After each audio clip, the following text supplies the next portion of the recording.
You got to watch this hilarious clip of Ben Shapiro unpacking and analysing the student protests at the not just typical American college campuses, but the great Ivy League institutions, the Columbias of this world, who are staging protests with students, supposedly students. I don't know if some of them are non-student actors, but he analyzes what they're doing, the kind of protests and occupying they've been doing of campuses, because apart from him having a very sane analysis, it's also pretty funny. Have a watch. So Columbia protesters took over Hamilton Hall. This happened a little bit earlier in the week. According to the New York Post, a huge mob of masked pro-terror rioters broke into an academic building at Columbia University and seized it early on Tuesday, rebranding the iconic hall named after founding father Alexander Hamilton and draping it with a giant flag calling for intifada. Intifada, for people who are not familiar with the language that is used by terrorists, intifada is a violent revolution. The first intifada in Israel took place in the late 1980s. It was a violent uprising against the Israelis, which ended with hundreds of deaths. The second intifada was much more deadly. That happened in 2000, 2001, 2002. And that ended with thousands of Israeli deaths. So now you have these people who, again, are LARPing as actual terrorists because they have to dissociate from their privilege. So I'm not privileged. I'm just like the terrorists. I'm going to cosplay as the terrorists. As we'll see, they take this to the actual extreme of now mimicking the language that is being used by Hamas supporters in Gaza itself. So they took over an academic building at Columbia University. Apparently, a hammer-wielding demonstrator smashed through a glass panel door and placed what appeared to be a bike lock around the handles. They then draped giant signs from the building. Many of them were masking their faces like ISIS members. Once inside, some anti-Israel protesters quickly covered up security cameras with black trash bags and tape, according to the Columbia Daily Spectators. So the escalation prompted Columbia officials to shut down the campus on Tuesday. So, question number one, are all of these Columbia students? No. Many of these are professional protesters. And actually, there's a lot of tape that was showing all of these people arriving at Columbia University. Breitbart had tape of pro-Hamas youth flooding Penn Station to head on over to Columbia and join the party.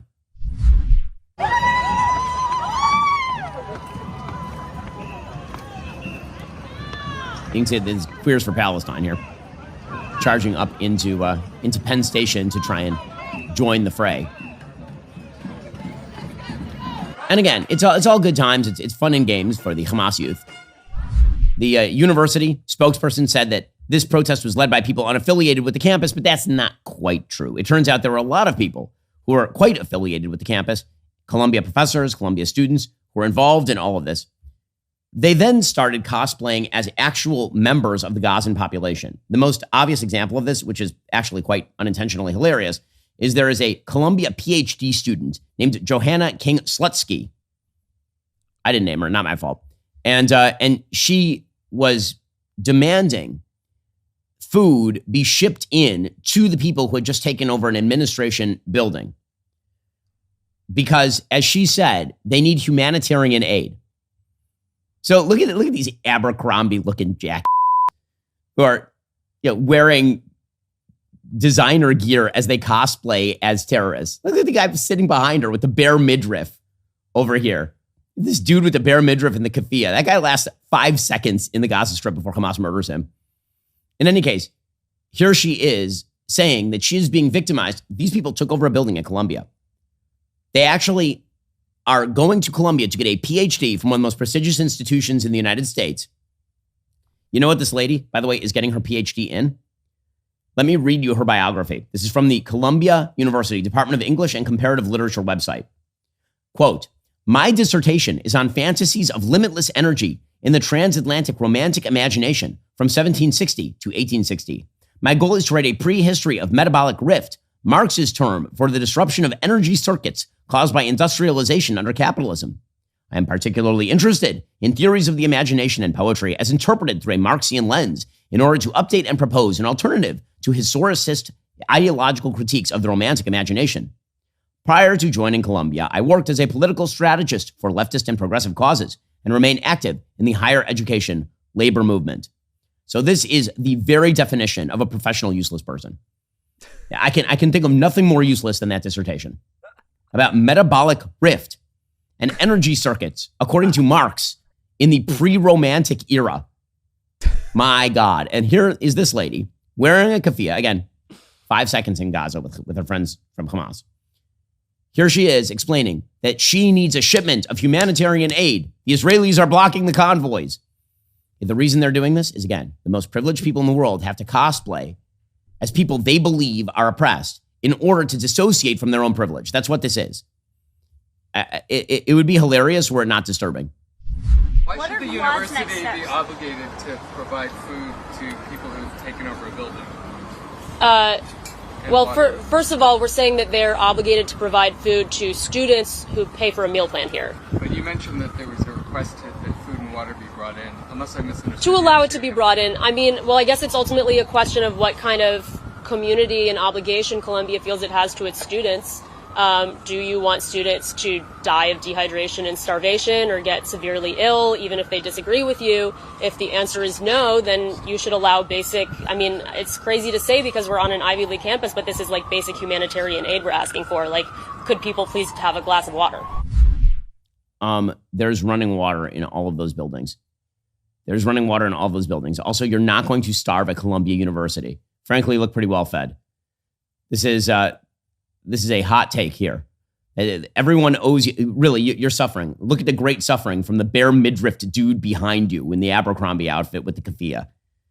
It's a parody of itself, all of this. I mean, frankly, as a conservative, I'm rooting for these people to expose themselves, and they are. Because America should see just how radical the agenda of the left is, and as we'll see, just how far Democrats are willing to go to pat these good little radical Trotskyites on the head. And so these protesters did come up with some creative ways of getting food into the building.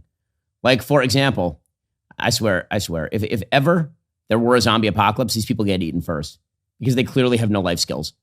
Here are some of these protesters literally loading pizza onto milk crates, which they are then bringing up to the windows via rope, like the Lorax or something. Here we go. Here outside this main building at Columbia University are providing food and supplies to the protesters who have barricaded themselves inside. In fact, you can see a pizza box right there getting ready to be hauled up. These protesters have locked themselves inside Hamilton Hall. This happened earlier today. And take a look at this. One of the protesters is actually putting a pizza box inside this crate that they've attached to a rope.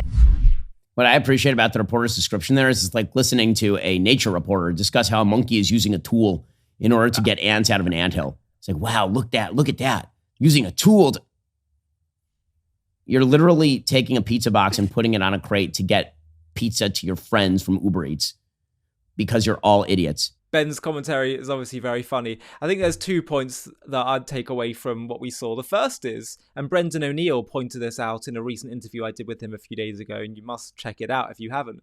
But basically what you're seeing these students do is they almost have like a victim craving. They crave the victim glorification that the people of Gaza are getting and kind of want it for themselves. They're trying to create some kind of fake siege in their Columbia building and seek, we just need some basic aid in for us. And it couldn't be more of a perfect kind of replication because it's all self-inflicted, just like what Hamas have done. And what's happening in Gaza is all self-inflicted. So that's the first ridiculous irony of it all. But secondly, I think exactly what Ben said towards the end, that the lunacy of these students and their worldview and the kind of way in which they operate is going to start becoming more and more apparent to people. And this is a really good thing because common sense does prevail in the end. The question is how long it takes for the common sense to prevail, but it does prevail in the end. And so we should take a lot of confidence from that and know that though the times may seem dark right now, the Jewish people know with absolute certainty that in the end things will be good, and in the end sanity will prevail, and the Jewish people will prevail, and our message will prevail. So that's an important message to take from all this lunacy that we're seeing on college campuses. I assure you, though they might not always have the loudest bark, a lot of people around the world are looking at this, they're taking note, and they stand with Israel. Hi, thank you so much for watching. To watch another one, click here. To stay up to date with all our content, click here to subscribe. And if you're able to, you can help support JTV to grow and grow by clicking join below this video, where you can become a member and get perks including early access to videos and private live discussions with me. But most of all, you'll be partnering with us on our mission to change the world.